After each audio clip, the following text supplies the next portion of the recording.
obra. É o tema da mensagem dessa noite. Uma grande obra. Neemias 8:10. Mas você tem que ficar com a Bíblia aberta. Hoje não pode fechar, porque não vai dar conta. Aqui nós vamos trabalhar só Neemias 8:10. Aqui, no Data Show, tá? Mas nós vamos precisar voltar desde o capítulo 1 de Neemias e você vai acompanhando comigo, capítulo por capítulo, tá bom? Até chegar no 8. Vamos fazer uma contagem regressiva até chegar no 8, tá bom? Vai ser diferente hoje. Neemias 8:10. Isso, pode deixar. Esse vai ser o nosso texto base. Vai ser o nosso texto principal, tá?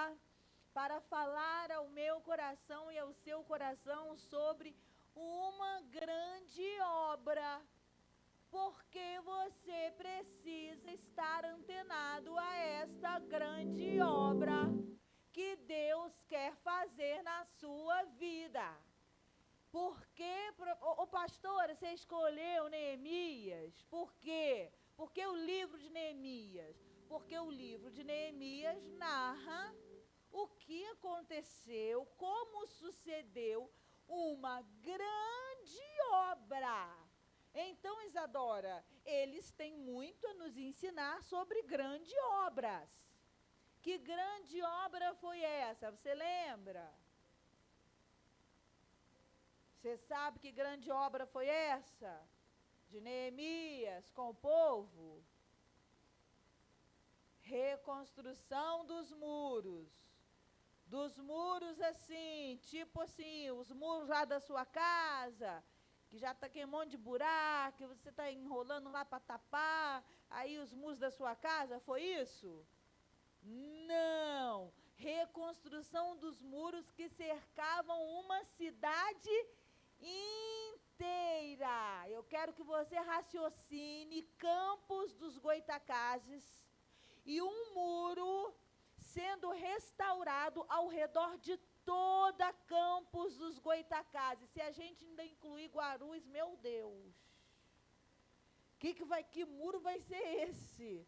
Se pegar tal de Joque, Novo Joque, meu Deus, que tamanho de muro vai ser esse? Se for parar lá em Parque Aurora, tudo um muro só, é muito grande, gente, hein? Eu quero que você imagine uma obra desse tamanho, chegando lá na Penha, um muro que vai daqui até lá na Penha. Gente, então a gente não tem noção do tamanho que foi essa obra. A gente só pode pensar, Valesca, que foi uma grande obra. Então eles têm muito a nos ensinar sobre como estarmos envolvidos com uma grande obra. Porque isso tem a ver com o nosso momento. Primeiro eu quero falar de você. Porque às vezes existem grandes obras para serem realizadas na sua vida, mas você não toma a posição certa, porque não sabe como gerir uma grande obra, tá? Tem pedreiros e tem pedreiros, tá? Tem aqueles que, se for para trocar uma bica, dá para trocar uma bica, tá tudo certo, ele vai saber trocar a bica. Mas você vai dar um muro para ele construir, ele não vai saber. Se for uma obra maior, ele não sabe fazer. E eu quero perguntar para você hoje, quem é você? Você é desse que, eu dou uma enganada, eu troco uma bica. Ou você é desses, você é dessas, que se te der uma grande obra, você vai lá, vai meter as caras e vai fazer acontecer. Tem uma hora na vida que a gente tem que tomar uma decisão de que tipo de gente que nós somos, que tipo de crente que nós somos, porque Deus está querendo fazer uma obra grande na sua vida e está você aí acostumado a virar um trocador de bica. Pelo amor de Deus, eu quero perguntar nessa noite, quem é que quer receber na sua vida uma grande obra? Levanta a mão aí para me ver. Oh, meu Deus. É isso que Deus quer fazer na minha vida e na sua vida. Mas é uma grande obra também na história da cura que está acontecendo.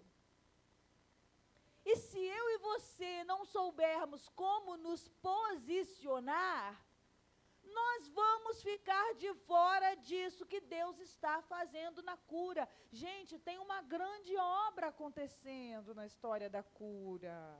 Uma obra que vai durar gerações, mas se nós não soubermos como nos posicionar, não é que Deus vai deixar de fazer, é que nós vamos ficar de fora do que Deus está fazendo na cura. Eu já tomei a minha decisão, eu não quero ficar de fora do que Deus está fazendo na cura. Eu quero participar dessa grande obra, mas eu preciso perguntar a você qual é a sua decisão. Então, ao pensar na grande obra que Deus quer fazer na sua vida, nas suas emoções, na sua casa, na sua família, nós vamos ao mesmo tempo pensar na grande obra que Deus quer fazer nessa igreja, nesse tempo, em o nome de Jesus. Vamos ler Neemias 8:10, diz assim a palavra: disse-lhes mais, ide, e comei as gorduras, e bebei as doçuras, e enviai porções aos que não têm nada preparado para si, porque esse dia é consagrado ao nosso Senhor. Portanto, não vos entristeçais, porque a alegria do Senhor é a vossa força. Aleluia. Esse é o nosso texto base.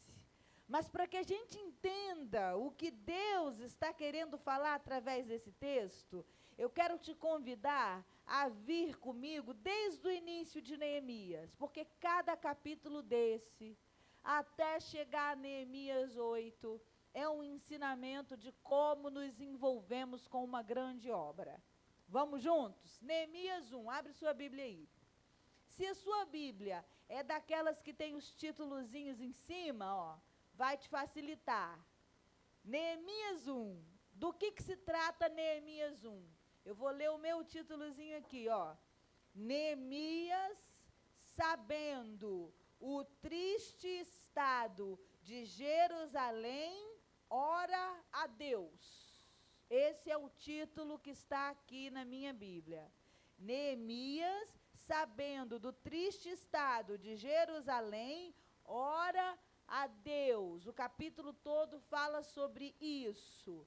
Neemias se quebrantando e clamando ao Senhor e orando, quando ele contempla a imensa obra que estava para acontecer, e nós vamos aprender a primeira coisa: não tem uma grande obra que vai acontecer na sua vida, não tem uma grande obra que vai acontecer nas suas emoções, não tem uma grande obra que vai acontecer na sua família, se você não começar pela oração. Então, Neemias 1, o que ele faz? Orar. Ele começa a orar. Então, a gente não começa uma grande obra comprando material para essa grande obra. A gente não começa essa grande obra se desesperando porque a obra é grande demais. A gente não começa a grande obra buscando os profissionais. Não. A gente começa uma grande obra pela oração. Primeira posição que você tem que tomar é a posição de um intercessor. É por isso que quando você é convocado para vir orar, você deve aceitar essa convocação. Venha orar, a sua igreja tem se reunido para orar. Você precisa separar tempo de oração na sua casa, para clamar pela sua família. Pastora, tem uma obra gigante para acontecer lá no meu trabalho. Eu vou te contar uma coisa, que às vezes os funcionários não entendem, mas tá bem, eu estou tranquila, não precisa também me entender muito também não, muito não. Olha, às vezes eu fico andando lá para aqueles corredores lá do Easy Sense orando, irmãos.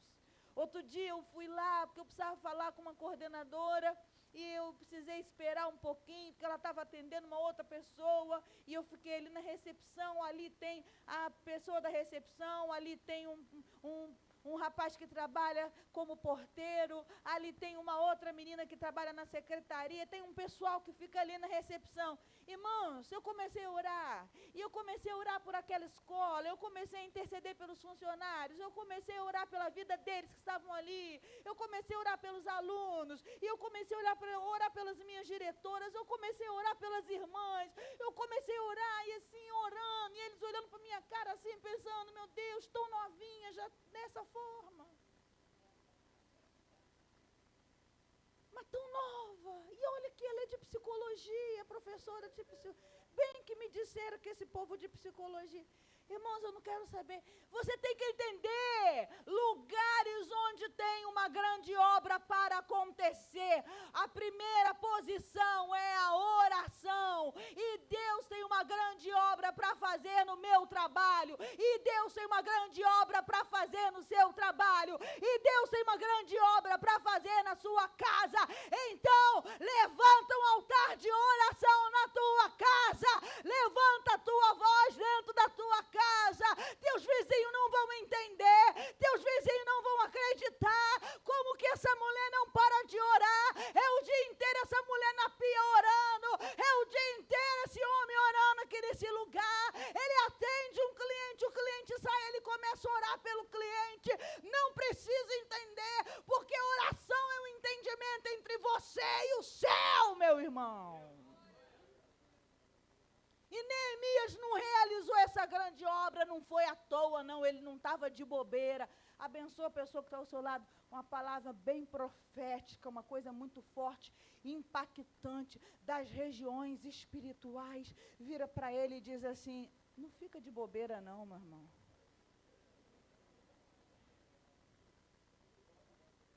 Não, Jéssica, não fica. Neemias não estava Ele não estava de bobeira, então ele começa logo pela oração. Vocês entenderam isso ou não? Então, nós não vamos achar um novo pastor, não é com cara para cima, não é se lamentando, não é perdendo tempo com coisinha miúda, não. Você sabe como é que nós vamos achar o nosso pastor, aquele pastor presidente que Deus tem para esse novo tempo? É orando. Você sabe como é que a gente vai expandir e avançar e alcançar esse bairro? É orando. Você sabe como é que a gente vai continuar se mantendo em unidade? É em oração. Dessa forma, é desse jeito que a gente faz uma grande obra. Vocês estão entendendo, senhor ou não? Capítulo 2, Neemias. Aqui na minha Bíblia está escrito assim em cima, assim, ó. Artaxerxes permite a Neemias ir a Jerusalém e edificar os muros. Está escrito o que aí na sua Bíblia? Alguma coisa mais ou menos assim?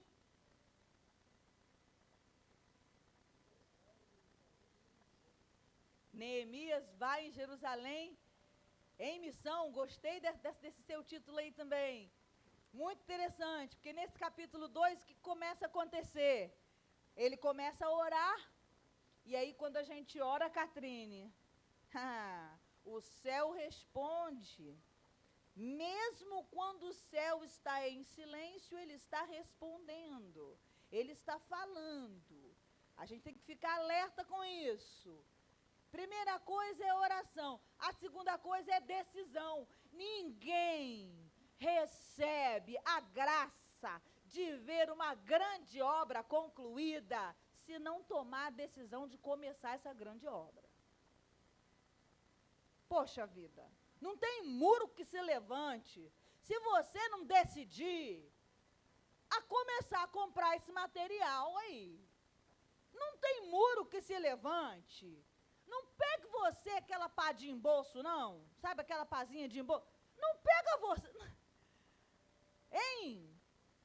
Não tem grande obra que aconteça se você não tomar uma decisão. Então veja, oração é o pilar, mas a decisão é o próximo passo. E foi isso que Neemias fez. No capítulo 2 ele começa a se movimentar. Ele vai falar ao rei, ele vê as formas dele chegar até Jerusalém. Ele começa a levantar os recursos para que a grande obra pudesse acontecer. Ele tomou uma decisão. Essa grande grande obra vai acontecer. E tem gente que está padecendo, que está sofrendo, que está precisando de uma grande obra, mas não toma uma decisão. Quem sabe Deus te trouxe aqui hoje para você tomar uma decisão em relação à sua vida, mulher. Homem de Deus, toma uma decisão. Você clama por uma grande obra. Você que está me ouvindo através do YouTube, você quer ver uma grande obra, mas você fica, não sabe se casa, não sabe se compra uma bicicleta.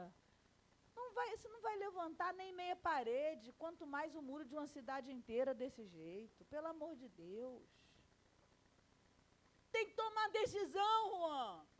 Tem que pegar a vida pela mão e tomar decisão e fazer acontecer essa obra. Você não está orando, você não está levantando um clamor, você não tomou a posição de um intercessor, agora é hora de agir. Se o seu primeiro passo foi orar, agora você tem que realizar. Tem gente que é muito boa de iniciativa, mas muito ruim de acabativa. Meu Deus do céu. Senhor da glória, não decide. No capítulo 2 aqui, Neemias começa. Ok, comecei a orar, estou sentindo Deus comigo, rasguei meu coração diante do Senhor. Capítulo 2 é o quê? Eu vou nessa missão, eu vou levantar recursos para essa missão, eu vou falar com o rei, eu vou ver a forma que eu vou chegar lá e eu vou fazer a parada acontecer e pronto. É assim que a gente realiza uma grande obra.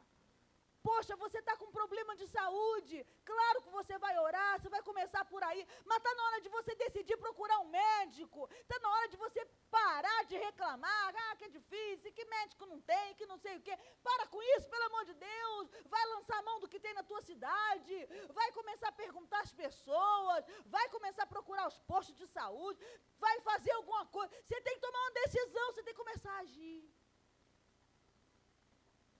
Não tem grande obra que aconteça, Isadora, se você não decidir, minha filha. Assim como aqui nessa igreja, poxa vida, não tem como acontecer uma grande obra aqui se você não tomar a decisão de se envolver com ela. Quem é você nesse processo de transição que a cura está vivendo? Olha, eu vou dizer para você que daqui a 10 anos nós vamos olhar para trás e vamos lembrar desse momento. E eu quero perguntar para você qual é a história que você vai ter para contar sobre esse momento de agora, sobre o ano de 2022. Quem foi você? Você foi uma espectadora de tudo que estava acontecendo? Você foi um espectador? Ou você foi alguém que decidiu se envolver com aquilo que Deus estava fazendo? É assim que a gente realiza uma grande obra. A gente não realiza uma grande obra sendo espectador. A gente realiza uma grande obra colocando a mão na massa, levantando recursos, abrindo caminhos, inclinando a vida e o coração para fazer essa obra acontecer. Será que não é por isso que sua vida está demorando a sair do lugar nessa área específica? Eu quero que você pense em uma área específica da sua vida que não está andando. Eu não sei, mas você e o Espírito Santo sabem. Será que não existem decisões nessa área da sua vida, seja emocional, seja espiritual, seja ministerial? Gente que tem um talento imenso, um potencial imenso, mas ministerialmente, Jô, andando em círculo. Não foi isso que Deus sonhou para você quando Ele te deu vida. Quando Ele chamou você das trevas para a sua maravilhosa luz. Tem uma grande obra que Deus quer fazer através da sua vida. E você está na oração, oração, oração, oração, oração. Mas a oração que não produz uma movimentação é religião.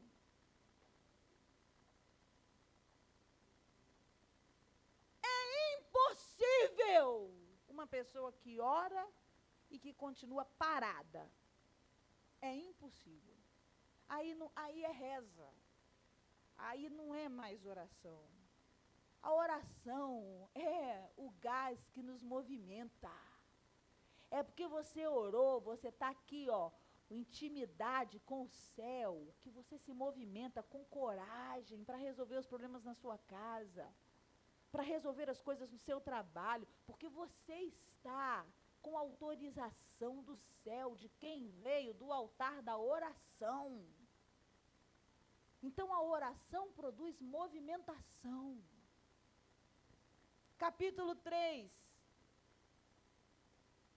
Capítulo 3 fala dos que trabalharam na edificação dos muros. E aí Neemias faz uma lista de todo mundo que trabalhou. Eu acho isso tão bonitinho, gente. A gente lembrar, é claro que esse livro foi escrito depois da obra concluída, né? Então, quando esse livro foi escrito, a grande obra já tinha sido realizada, coisa maravilhosa. É tão bom quando a gente pode contar uma bênção e a gente lembrar quem participou dela. A grande obra que é você. Quem foi que participou, hein, da grande obra que é você? Você sabe que você já é uma grande obra, né? Você já é um grande milagre, né? Eu quero te convidar a você lembrar das pessoas que participaram dessa grande obra que é você. Deixa eu falar uma coisa para você. Há 10 anos atrás, lembra da tua vida 10 anos atrás, como estava? Lembra da tua vida 10 anos atrás? Mas há 10 anos atrás, Deus usou pessoas para te abençoar, que por causa dessas pessoas você não desistiu de caminhar. Por causa dessas pessoas você não desistiu da vida. Por causa dessas pessoas você teve provisão. Clientes que foram seus clientes há 10 anos atrás, foram pessoas que participaram de uma grande obra. Pessoas que oraram por você há 10 anos atrás. Marcela, que coisa gostosa, depois da grande obra, a gente olhar para trás e poder lembrar quem foi que participou dessa grande obra da minha vida. Eu quero te fazer um convite, que você faça como Neemias fez no capítulo 3. Lembre dessas pessoas. Quem sabe hoje você vai, antes de dormir, mandar uma mensagem para alguém que você lembra, que fez parte de uma grande obra na sua vida e que você, com o coração cheio de gratidão, quer falar: muito obrigada. Seu nome está na minha lista aqui de pessoas que me abençoaram. E o Neemias faz isso. O capítulo 3 é um capítulo grande. Isso é sinal que muita gente se envolveu. E você que está olhando ao seu redor e vendo: ah, pastora, mas fulana não se envolve. Presta atenção, que muito mais são os que se envolvem do que aqueles que não se envolvem. Não deixa seus olhos ficarem olhando para aqueles que não estão se envolvendo.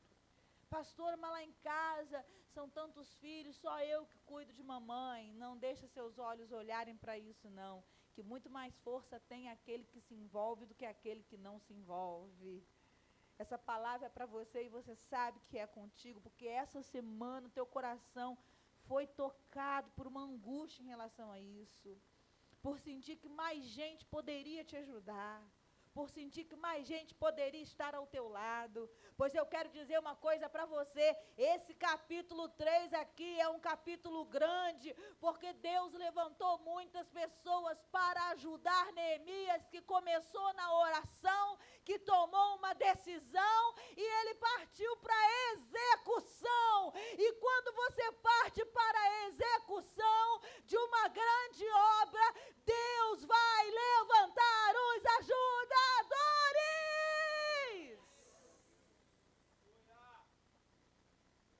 Não se preocupe, não temas. Você não ficará só.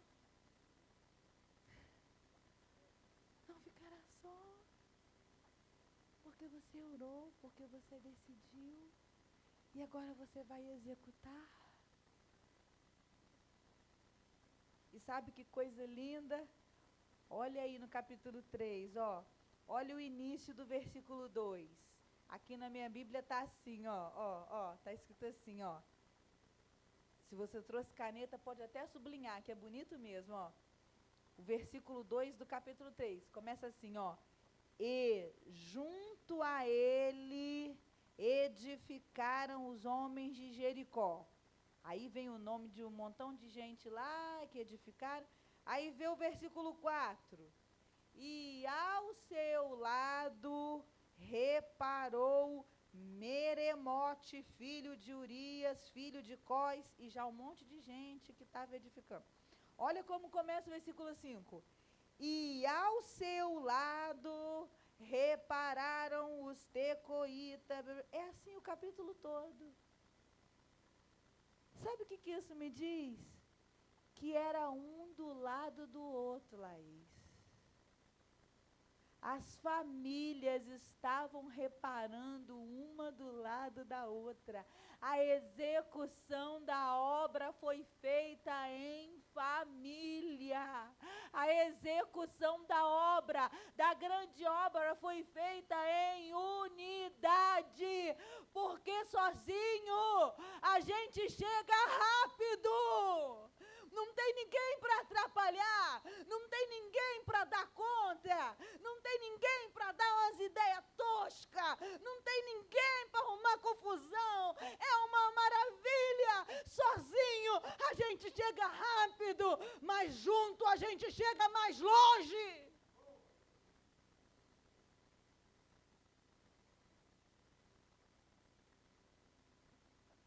E é por isso que eles estavam construindo na terceira etapa da execução, ombro a ombro, um ao lado do outro, porque não era uma meia parede que estava sendo construída, era uma obra grande, eles precisavam chegar longe, Ramon. Então não dá para ser sozinho se tem uma grande obra para acontecer na sua vida, meu irmão. Sozinho não dá, você precisa estar junto, é ao lado. É claro que isso dá trabalho, sozinho, tem coisa boa de estar sozinho, claro que tem. Você não tem que aprender a conversar, por exemplo, você não tem que aprender a negociar, por exemplo, você não tem que aprender a ceder, por exemplo. Você não precisa se arrepender de nada, não tem nem ninguém perto de você, nem para você errar. Até para você errar é difícil, porque não tem ninguém do seu lado. Você vai errar é só com você mesmo.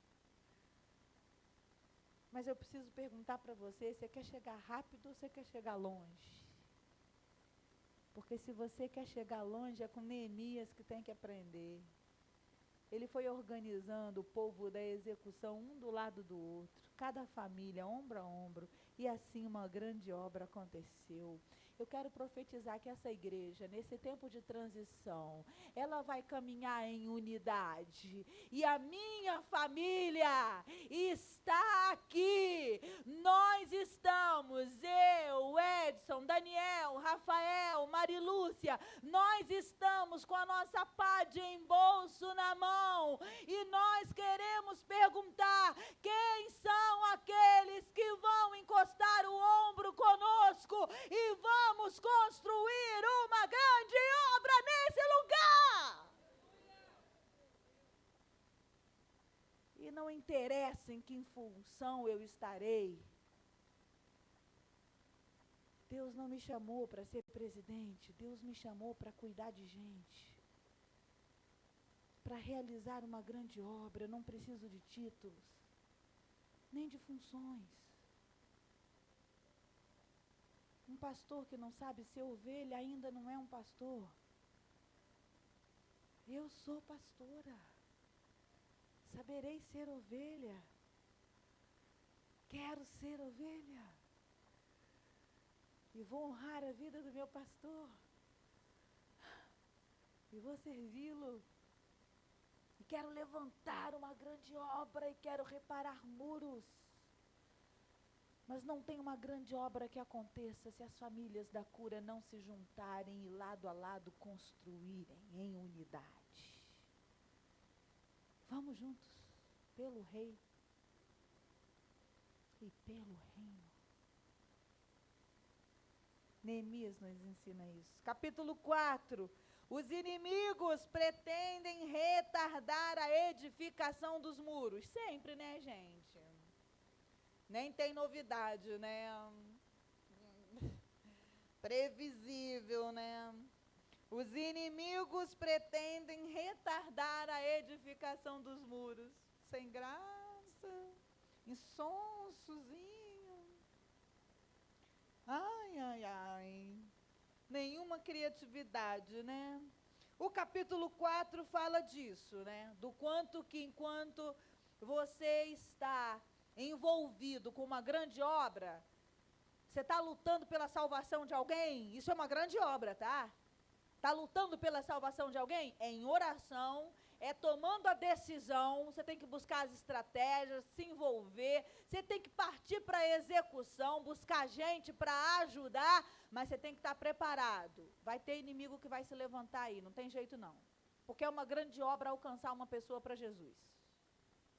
Se você está evangelizando alguém, você tem que entender, a gente vai aprender aqui com Neemias. Não tem uma grande obra que se realiza sem que inimigos se levantem. E aí, se você está realizando uma grande obra, mas você não incomoda Satanás, começa a desconfiar que essa obra não era para você estar fazendo.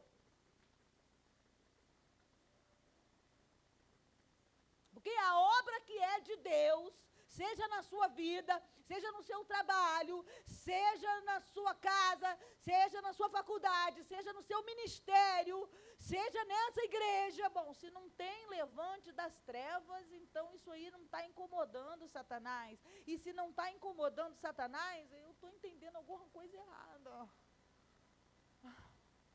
Tem alguma coisa errada que eu não entendi, alguma coisa no meio do caminho, porque se está tudo muito bem, o diabo não está desesperado, o diabo não está com medo, ele não está se levantando, é porque a obra que eu estou me envolvendo não está oferecendo perigo, e obra que não oferece perigo não é obra para você estar envolvido. Então eu quero te perguntar, coisas que você tem feito, as coisas que você está envolvida, as coisas que você está envolvido, causam perigo para o inferno? Porque se não causam, tem algum problema e o problema está em você. Você tem que entender o que está acontecendo. Se a sua grande obra, não pastora, eu estou envolvido com uma grande obra, olha que está me dando um trabalhão. Ok, mas qual é o perigo que essa grande obra oferece para as trevas? Nenhum perigo? Bom, então tem alguma coisa errada. Ou você muda de obra, ou você muda de sentido. Porque, por exemplo, você pode estar construindo uma casa exatamente agora, hein?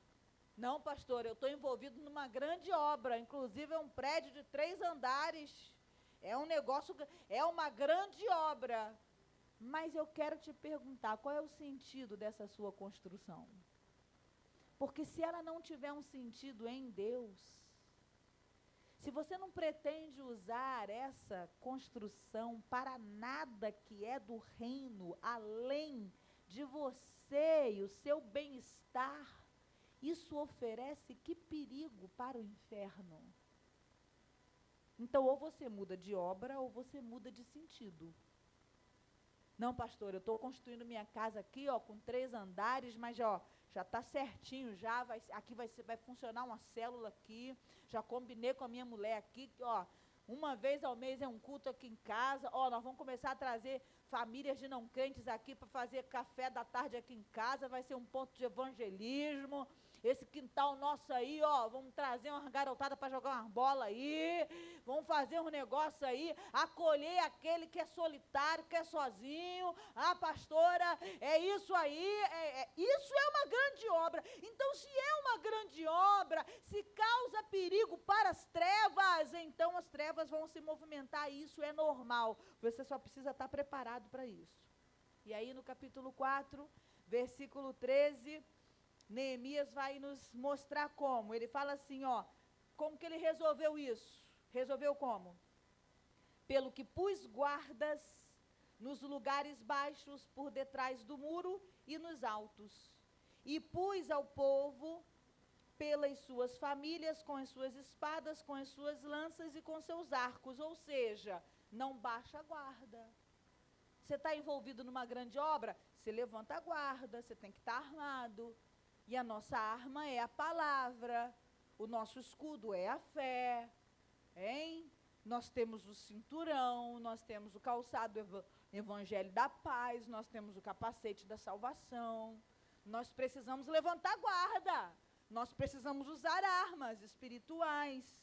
E olhei e levantei-me e disse aos nobres e magistrados e ao resto do povo: não temais, lembrai-vos do Senhor, grande e terrível, e pelejai pelos vossos irmãos, vossos filhos, vossas mulheres e vossas casas. Sabe como que Neemias motiva aquelas pessoas a enfrentarem os seus inimigos? Lembrando por quem eles estavam lutando naquela grande obra. Às vezes parece que o que a gente está fazendo é cimentar muro. E Neemias estava dizendo assim: lembrem-se de duas coisas. Lembrem-se do nosso Deus. É por Ele que vocês estão fazendo. E lembrem-se dos vossos filhos e das vossas filhas. É por eles que vocês estão fazendo. Eu preciso perguntar para você, olha para mim, já estou terminando. Eu sei que hoje eu estou me alongando um pouquinho mais, mas eu já vou terminar. Olha para mim aqui. Por quem é que você está fazendo o que você está fazendo? Deus quer fazer uma grande obra através de você. E você tem visto coisas se levantando contra você, contra a sua casa, contra a sua família, contra esse propósito que Deus colocou no seu coração, contra o seu ministério. Pastora, como eu vou fazer uma grande obra com tanto levante das trevas? Você vai levantar a guarda e você vai se lembrar por quem você está realizando essa grande obra. Você está realizando essa grande obra pelo Senhor dos Exércitos. E pela sua família. Eu vou dizer para você a mesma coisa que Neemias falou. Lembre-se dos seus filhos. Lembre das suas filhas. Lembre-se deles e do legado que o seu testemunho será para eles. Lembre-se dos seus filhos, porque olharão para trás e talvez um dia eles queiram entender como é que você fez parte dessa grande obra que Deus está fazendo na cura nesse tempo. O que é que você vai dizer? Lembre-se dos seus filhos. Essa é a igreja dos filhos dos nossos filhos, irmãos. Talvez nossos filhos se casem aqui. Talvez nossos netos se batizem aqui. Quando seus inimigos se levantarem, eles vão encontrar uma mulher que sabe lutar armada. Porque ela não está lutando por uma parede, por um templo, por um endereço na Santo Antônio 144. Não. Ela está lutando pelo Senhor, Rei dos Reis. E ela está lutando por uma geração inteira que virá após ela. Então não há inimigo que possa avançar diante desse motivo. Quem está entendendo, diga glória a Deus. Capítulo 5. Os pobres murmuram contra os ricos e Neemias repreende os ricos. Estava havendo uma opressão dos ricos sobre os pobres. Por quê? Porque na hora da divisão da alimentação, os pobres não tinham como dar a mesma coisa. Os ricos davam uma quantidade de trigo e os pobres davam uma quantidade muito menor. Os ricos davam uma quantidade de ovelha para ajudar na alimentação e os pobres às vezes não tinham nada para dar. Mas naquele momento tudo era para ser de todo mundo, era para alimentar todo mundo. E os pobres foram procurar Neemias e falar isso. Olha, Neemias, eles estão aí reclamando porque a gente está comendo e a gente não está dando a mesma parcela, a gente não está participando igual. E aí Neemias se levanta como mestre para corrigir os ricos. E lembra aos ricos, depois você leia com mais calma o capítulo 5, que muitos desses pobres foram comprados para que pudessem retornar do cativeiro. Quantos daqueles pobres que estavam ali entre eles haviam sido comprados? E agora, os ricos fazendo questão de uma quantidade de trigo a mais, uma quantidade de trigo a menos. Às vezes, Felipe, a gente se envolve com mesquinharia. Coisa mesquinha, mesquinharia. E Neemias começa a exortar aqui os ricos naquela hora. Deixa eu te falar, não tem uma grande obra que aconteça na vida de uma pessoa que não sabe ser corrigida. Não tem uma grande obra que aconteça na vida de uma pessoa que quando é corrigida desmaia.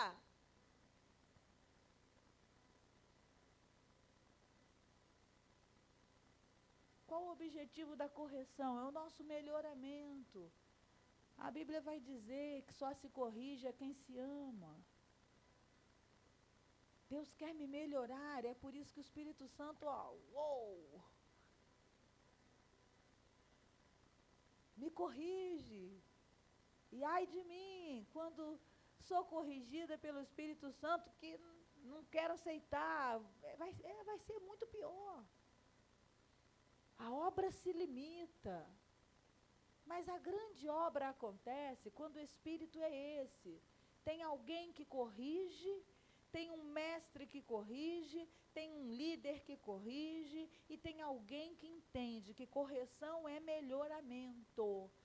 Será que não tem adiado uma grande obra na sua vida porque você não aceita ser corrigido? Olha, eu vou dizer para vocês o seguinte, é muito bom quando Deus pode corrigir uma ovelha com o cajado. Sabe o cajado e a vara do pastor? Eu vou te ensinar como é, tá? Quando Deus quer corrigir uma ovelha, que é corrigível, que é ensinável. Sabe como Deus faz? Deus vai com o cajado, que tem aquela pontinha redonda, puxa a ovelhinha, traz para perto, porque ela estava indo para o lugar errado. Essa é a correção do cajado. Mas sabe o que acontece com a ovelhinha que não dá para corrigir com o cajado, Valesca? O pastor corrige com a vara. E aí já não é mais puxando com todo o amor, Anderson, para trazer para o caminho certo. Aí o pastor sai do lugar dele, vai atrás da ovelha, e ele faz, sabe o quê? Com a vara não é para açoitar a ovelha, não é não, tá? Vai com a vara e quebra a perninha da ovelha. Você sabia? Porque não é uma ovelha ensinável. Então tem que quebrar ali, olha, quebra ali a perninha dela, porque senão ela fica se debatendo, aí ele não consegue carregar. Neemias estava tentando ensinar, ricos, vocês estão participando de uma grande obra, vocês vão ficar com mesquinharia? Vocês estão entendendo o que vocês estão fazendo? É uma grande obra. Vocês querem fazer parte de uma grande obra? Então para com esse negócio de quem está dando mais e quem está dando menos e vamos seguir em frente. É assim que a gente realiza uma grande obra. E se você estiver sendo corrigido pelo Espírito Santo nesse exato momento, se sinta amada pelo Senhor. Se sinta amado pelo Senhor. Venha correndo para perto do pastor, o bom pastor, que é Jesus. Capítulo 6. Os inimigos conspiram para surpreender e intimidar Neemias. Aqui A palavra é persistência. Não tem uma grande obra que se realiza sem persistência, não. Porque eles se levantaram lá no capítulo 4, aí chega aqui no capítulo 6, o inimigo faz o quê? Levanta de novo. Ah, ele levanta quantas vezes ele quiser, ele vai se levantar e ele vai... Ih, não entendi. Ele vai levantar e ele vai cair. Nós é que precisamos ser persistentes. Você não pode ficar magoada com Satanás. Tem gente que fica magoado com Satanás. Eu estou triste. Por quê, minha filha? Porque o diabo, ele fez isso comigo. Você está magoada com Satanás. Você está com problema de relacionamento, minha filha, com Satanás. É como assim? Você está com as suas emoções feridas. É o que está ferindo suas emoções? Pastor, é porque o diabo, ele não larga meu casamento. Mas minha filha, você quer que o diabo seja outra coisa além daquilo que ele é, minha filha? O diabo é o diabo. Não é ele que vai mudar, porque ele é filho das trevas. Quem muda são os filhos da luz. E a mudança que você vai receber hoje, para que essa grande obra se conclua, é a mudança chamada persistência. Ele se levanta uma vez e ele cai, porque vai encontrar um homem de Deus armado, vai encontrar uma mulher de Deus armada, vai encontrar um coração ensinável. Ele vai se levantar e vai ter que partir em retirada em nome de Jesus, porque nós não vamos parar essa grande obra. E no versículo 15 do capítulo 6, diz assim: acabou-se, pois, o muro aos 25 de Elul e 52 dias, o muro foi concluído, o muro foi completado, a grande obra se realizou, e chegará aquele dia que você vai bradar em voz alta e vai dizer: a grande obra se completou, aleluia. Oração, decisão, execução, perseverança contra as trevas, coração ensinável, assim uma grande obra se realiza. Capítulo 7, Neemias estabelece guardas e faz uma relação dos que primeiro vieram a Jerusalém, porque Neemias era um homem muito organizado. Veja aí quantos versículos tem o capítulo 7, conta aí para mim. Conta aí. 73. Grandão, né? Imagina a trabalheira que deu para Neemias fazer a lista desse povo todo. Depois que a obra foi concluída, agora o que ele faz? Agora ele começa a organizar internamente o povo. Olha aqui, Deus está fazendo uma grande obra na sua vida, mas está no pacote a sua organização interna. Posso ouvir um glória a Deus? Deus está fazendo uma grande obra na vida da cura, mas está no pacote a sua organização interna. Posso ouvir um glória a Deus? Deus está fazendo uma grande obra na sua família, mas está no pacote a organização das suas emoções. Posso ouvir um glória a Deus? E aí a gente chega no capítulo 8, volta lá, acabou aqui, agora acabou. Vamos acabar onde a gente começou. Olha lá o capítulo 8. Neemias 8:10. A gente termina onde a gente começou. E disse-lhes mais: ide, a obra está pronta. O muro foi levantado. Ide, e comei as gorduras, e bebei as doçuras, e enviai porções aos que não têm nada preparado para si. Ele diz: não é tempo de pranto, é tempo de alegria. Se levantem, comam, desfrutem. Mulheres, desfrutem desse tempo que vocês estão vivendo, Jô.